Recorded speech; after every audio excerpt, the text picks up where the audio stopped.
Using this lens a lot more on my recent winter holiday travels, and I'm back to share with you guys my thoughts. 17 to 70 f 2.8, guys.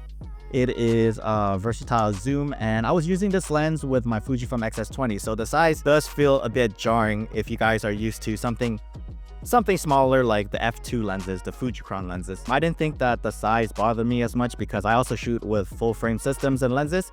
So this combined with my X-S20 was a piece of cake for me. However, as I was using this lens to photograph around the city of Prague, I thought this lens shined because of its versatility.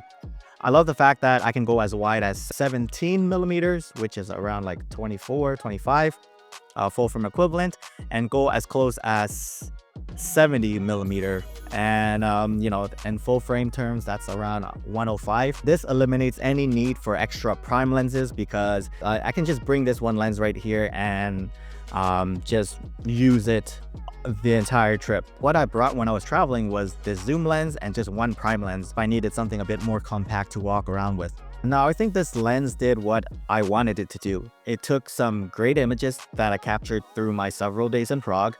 Prague is a beautiful city in my opinion. I really like the old architecture there. I really like how the city was laid out. I went to the Christmas market a few times. I was really in love with the background settings there. There was like this huge castle. Like I don't know what to call it, but it just made the Christmas market look so cool, and it gave me like this old Gothic European vibes. Sort of like what I've seen in movies. It felt like a real life movie set because I was there. I was physically able to see everything. It was pretty cool. Now, why is this important? Well, it's because as someone who likes to document his travels for the memories, because honestly, my memory is so foggy nowadays, I just want to take loads of photos to remember this city by. I was using the long end a lot to get those compression shots. Being that this city was so big and walkable and far, I was able to zoom in all the way to 70 millimeters to get some interesting shots. I got detailed shots of the statues on the church, detailed shots of the architecture, and overall just a compressed image, bringing something that is further away in the background closer.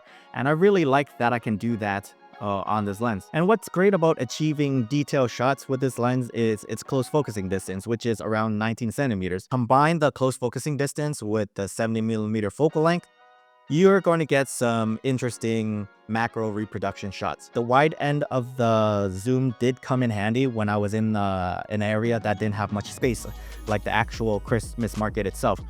You can see me photographing my wife a lot because, let's face it, I'm not going to let her take photos of me. I just have a face for radio. I'm sorry.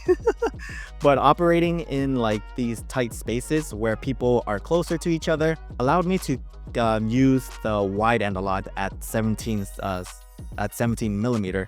And this is something that I haven't done in a while because all I was using for the past couple of years up until this point were prime lenses. And when it comes to autofocusing, I haven't updated to the latest firmware yet on my Fujifilm X-S20. So I don't know how it performs in that regard, but as I was reviewing these images using autofocusing tracking continuous, it didn't do so well. So the shots I got weren't fully in focus. It just looks like they were half in focus. It wasn't as impressive as if you were to use this lens on something like the Sony a6700. However, using single point autofocusing or AFS is where I saw the best results. Now, when it comes to the image quality on the Fujifilm X-S20, I thought the images I got looked fantastic. It was sharp, nice, clean. There is a little bit of barrel distortion on the wide end and the pin cushion on the long end, but that goes away once you use the right lens correction profile in Lightroom. Now, when it comes to low light performances, I thought at f2.8, it was okay. I was shooting a lot of stuff at ISO 6400 when it got dark at the Christmas market, and I thought it looked pretty decent. And I feel since it's for me, it's more than adequate for my use. The images I got at f2.8 were great. When zoomed all the way into 70 millimeters, I got some great background blur combined with the f2.8. There is some decent bokeh, nothing is jarring, it's just an overall clean image that you are going to get out of this lens. Center sharpness is amazing at f2.8, like I'm really impressed by that. And it's where I was shooting at most of the time because the days were getting dark quicker because it's winter. So I just leave it at f2.8 just to allow in more light as the sun was setting. Now let's talk about the size. Now, I've seen bigger lenses and I have used bigger lenses, so this doesn't feel as bad. I was walking around hours holding this camera and lens, and I thought it was fine. The lens does look a little bit weird attached to the Fujifilm X-S20. Perhaps this lens would visually fit better with something like the X-H2 or the X-H2S. This lens is coming in at 525 grams, which is around 1.2 pounds.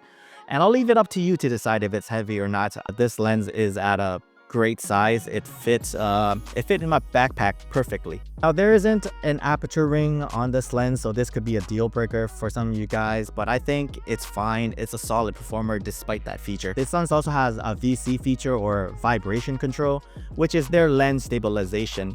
So if you don't have a Fuji camera with any image stabilization involved, this lens has got you covered on the stabilization side. This lens also does offer some protection in the back of the mount with a rubber gasket seal, so this can protect you from any moisture or liquid from coming in. Overall, this lens is a solid performer. However, I can see the size and the weight of this lens can be a deterrent for some of you Fuji shooters who are used to the smaller compact prime lenses, such as the f2 lenses that Fuji has. Throughout my trip in Prague, I had a lot of fun using this lens because of its versatilities. I was only shooting it at f2.8. I didn't feel the need to stop down because of how great the center sharpness was even at f2.8, and also because of how early the sun is setting there. So I find myself just leaving it at f2.8 a lot. The versatility is what really stands out for me. I've been shooting with a lot of prime lenses recently, so this feels like a nice change of scenery for me. And it allowed me to be a little bit more creative with my shots, like, you know, getting a shot of my wife buying these chocolate covered strawberries multiple times for €8 a pop as I was doing the conversion from Czech crowns to euros. I'm like, wait a minute, this is pretty damn expensive. But overall, it was the chocolate strawberries were really delicious. I really love it. I was able to use the 70mm focal range and just stand back a little bit further and capture this shot right here. You know, just not be in the vicinity where, you know, there's a camera with a big ass lens in someone's face. I can just step back and allow the scene to happen naturally and try not to make, you know, the vendor uncomfortable with pointing a camera to their face, you know. Chocolate covered strawberries was freaking €8, but it was for the experience and the memories. It was really good, by the way. I just hate to admit it, but it's something that, you know, we can look back on and laugh about as years pass, because I have this lens to thank for this specific Prague memory. So there you have it, folks. What are your thoughts on this lens? Anyone else have this lens? If you're interested in this Tamron lens, I'll leave the links down in the description as well. I really enjoyed this lens. It delivered on image quality and its versatility. Now, if you found this video helpful, consider subscribing for more Fuji content like this. And yeah,